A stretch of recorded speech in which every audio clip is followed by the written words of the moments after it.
안녕, 민규쌤입니다. 자, 이제 37부터 40차시까지에 해당하는 내용들 두 장의 지금 내용의 정리를 해서 다룰 거고요.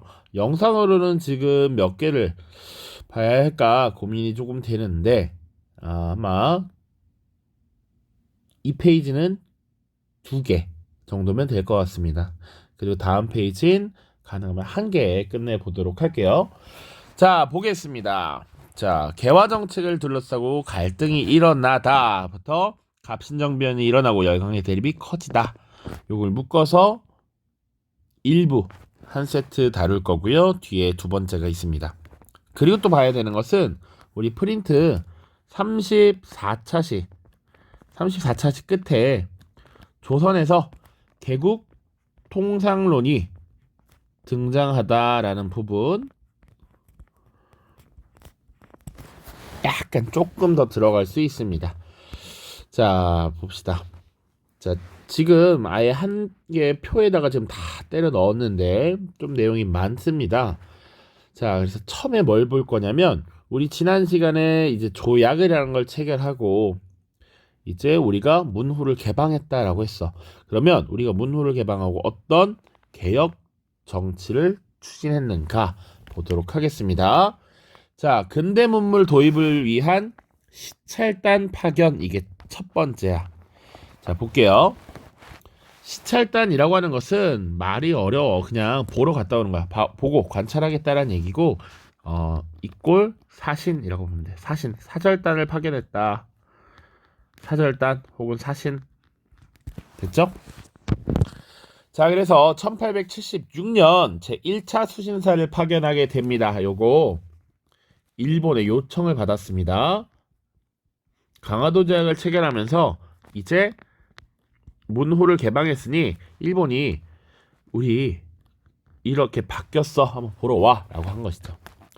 그래서 대표 김기수라고 하는 인물을 지금 대표로서 파견했고요. 일본 측이 사신 파견을 요청했다라고 해서 파견했어요. 자, 기억해야 될 거, 그 전에 우리가 조선시대 임진왜란 이후에 파견하던 관리 사신 통신사가 있었습니다. 이 통신사는 어떻게 보면 우리가 조선이 일본에 발달된 문물을 전파하는 것이었는데 지금은 말 그대로 받아들인다라는 의미가 더 강하죠. 1차 수신사입니다. 자, 2차 수신사 보겠습니다. 2차 수신사. 자, 1880년이고요. 2차 수신사로 파견되었던 인물이 김홍집입니다. 김홍집. 사실 이 2차 수신사가 파견됐던 이유는 1876년에 체결했던 여러 가지 조약들이 너무 불평등한 내용이 많아. 그래서 조약 개정을 목적으로 갔다라는 거 기억해야 합니다. 자, 그런데 이 조약 개정 목적은 달성했느냐? 그렇지 못했고요. 당시 파견되었던 김홍집이 중국인 황준헌이 쓴 조선책략이라는 책을 갖고 들어옵니다. 이게 문제가 돼. 이미 여러 번 말했습니다. 그치? 중국인이 쓴 책이고요. 당시 러시아 세력이 남하하니 러시아 세력을 막기 위해서, 자, 대러시아를 위해서 뭐 해야 된다? 중국과 친하고 일본과 맺고 미국과 연합해야 한다. 자, 전통적으로 우리 조선은 원래 중국, 일본과 교류를 하던 나라였지. 그런데 갑자기 뜬금없이 뭐가 튀어나왔다? 미국이 튀어나오고 있다. 그래서 이 미국과 수교를 해야 되니 말아야 되니 가지고 내부 논의가 발생하였다. 그리고 1882년에 조미소 통상조약을 체결했다라고 이야기했죠.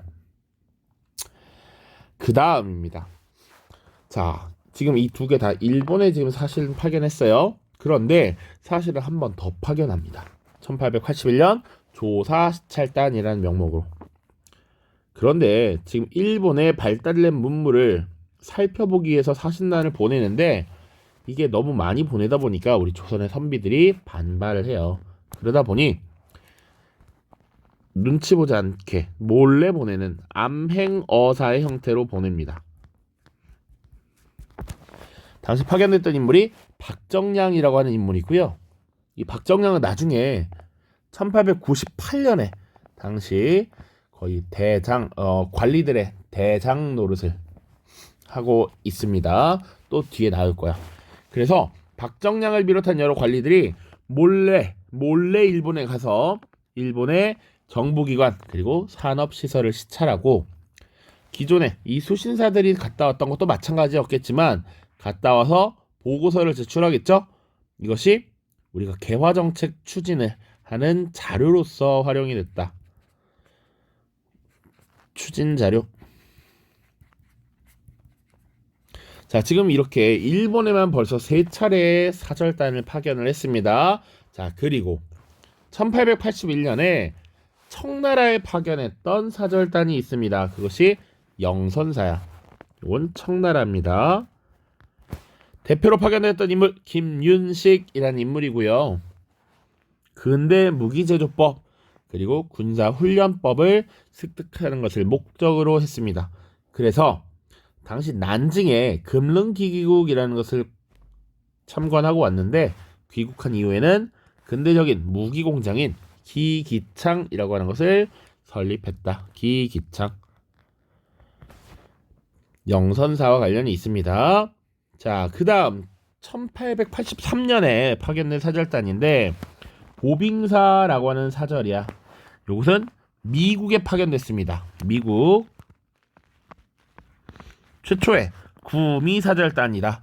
구미는 사실 한자로 표현한 것인데 옛날에 유럽과 미국을 아울러서 말하는 표현입니다. 구미.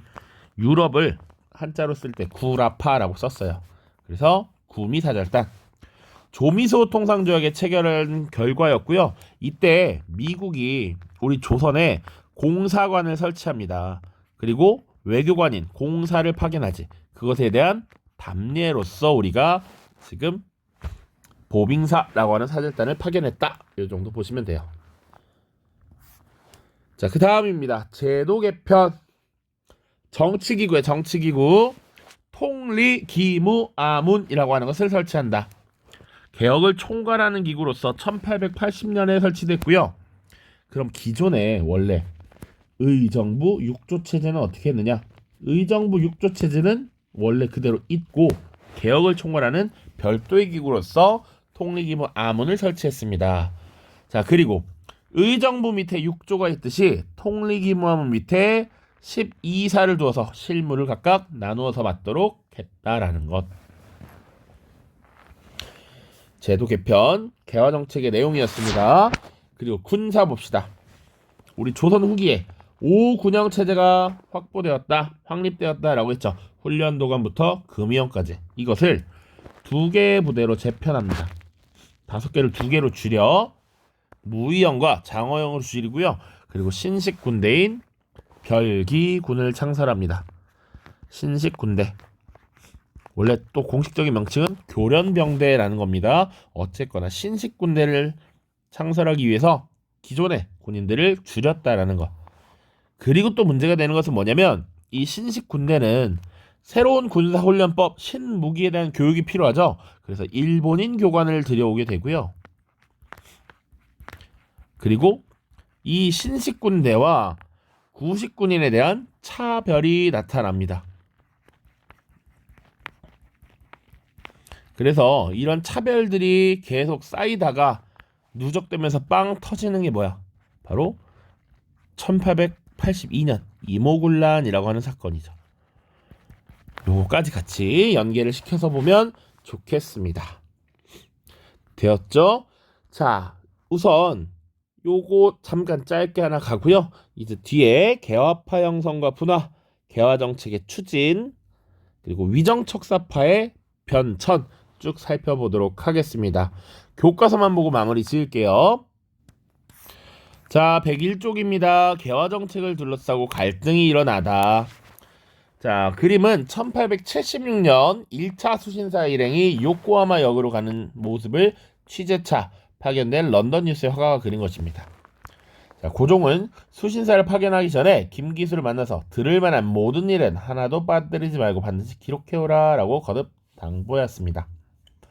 일본에 도착한 수신사 일행은 일본의 주요 인사를 만나고 근대 시설을 살펴본 후에 돌아왔습니다. 자, 이미 요코하마역으로 간대.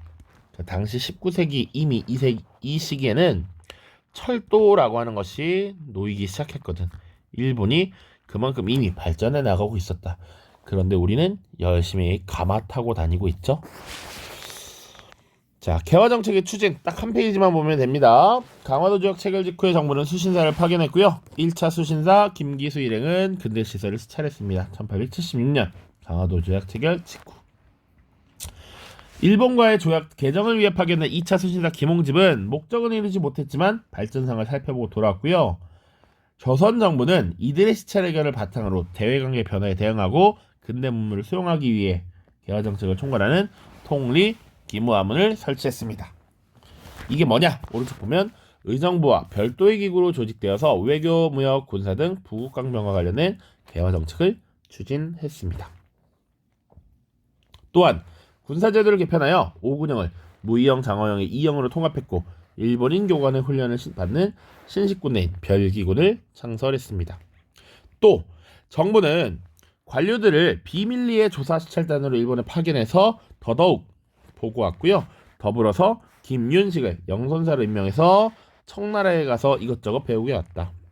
물론 정부의 재정 부족으로 인원이 줄고 이모군란이 일어나면서 일찍 귀국하긴 했지만 이를 계기로 기기창이라고 하는 근대식 무기 제조 공장이 설치되었습니다. 또 미국과 수교한 이후에 담례사절단 보빙사를 파견했습니다. 됐죠? 자, 최초의 미국 사절단의 구성은 어떠했을까라고 돼 있어. 그래서 여러 인물들이 있는데 미국의 전권 대신 민영익을 중심으로 한 사절단을 파견했다. 전권 대신은 국왕의 명을 받아서 국왕을 대리로 하면서 모든 권한을 정하고 행사한다라는 것이죠. 자, 그래서 나머지는 쭉 읽어보시면 되겠습니다. 자, 다음 영상에서는 이제 개화파의 분화와 변천, 위정척사파의 분화와 변천 살펴보겠습니다. 자, 고생 많았습니다. 안녕.